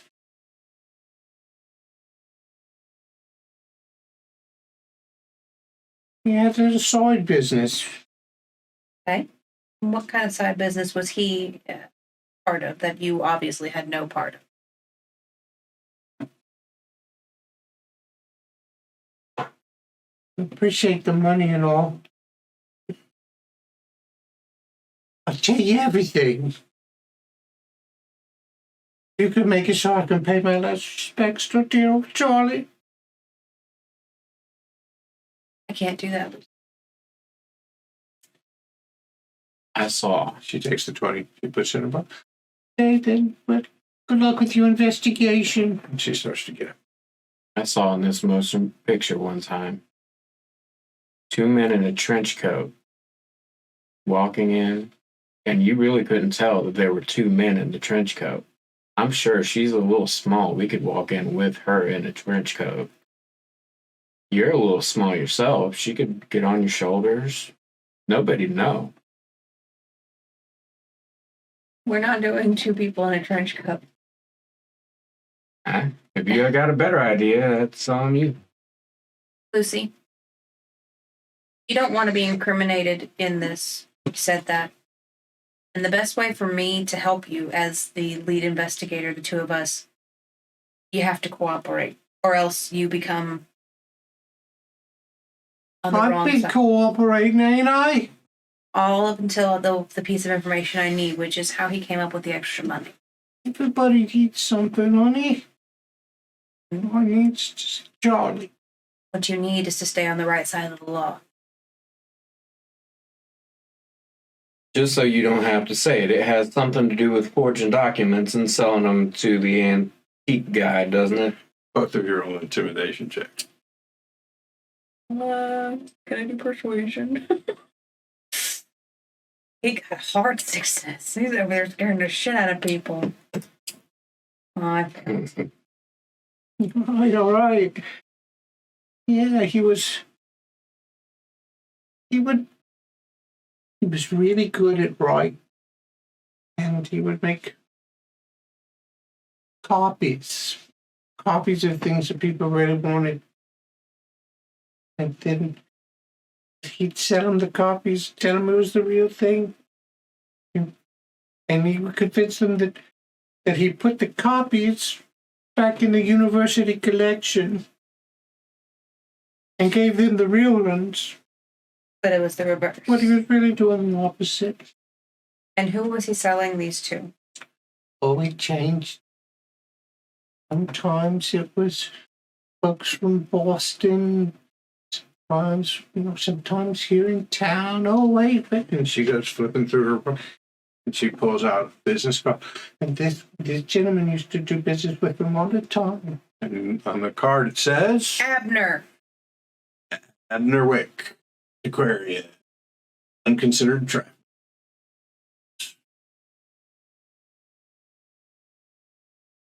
So we need Lucy. So how much did he talk about his actual work with you? Would you happen to have heard anything about witch trial paper? Told me everything. We had no secrets. It was true love. Yeah.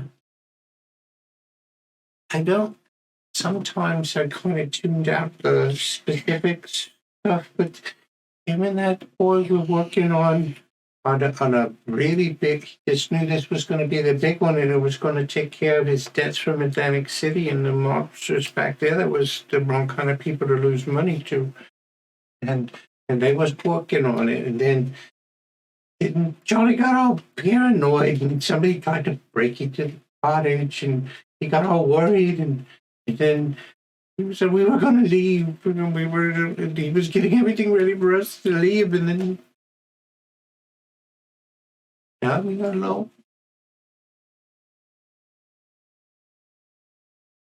Yeah, I think that's all we need from her. We're not gonna find anything else from her. I think we need to talk to Anthony now. Well, Lucy, do you still want us to walk you home, or would you rather us be on our way? I think it was good to be alone, but when you talk to Anthony, remember he was a sweet boy. He came and told me when nobody else was. It that other weird boy you probably want to talk to. The other weird boy? That's the one that was helping Charlie with the papers and making a. Oh, he just wanted to be involved with the project from the school. He wanted to see this stuff. Who was the other weird boy? I don't know his name, but Would it happen to be Cecil? Does that sound familiar? that sounds familiar. Yeah, maybe it was a Cecil. You don't hear Cecil's a lot. I mean, I've heard it recently. All right. Cecil. All right, well, then we'll let Miss Alice, or Miss Lindsay go home. He was an artist type. Whenever he had to, Charlie was real good at the writing, but not so good at the drawing stuff. This other boy was good at the drawing stuff. Between the two of them, boy, they could make it look just like the real thing, and people would just buy it, and get lots of money, and we'd be off to Atlantic City again. All right. Well, thank you for your cooperation, Lucy. We'll be back in touch when we find out more, and we can give you some answers about Charlie. Right. Promise me you'll try to find a way for me to see Charlie one last time. We'll see. Promise me. I You can't. give everything you ask. I will try to find a way. Both y'all make psychology. No. Failures. Big failure. She gathers up her stuff. She's, instead of her big bag slung on her shoulders now, she's kind of hugging it in front of her. And she goes walking off into the city night. She walks out of the light shining down from a street lamp into the night. And that's where we'll stop for the night. So, got some new leads, some things to check out. Yeah.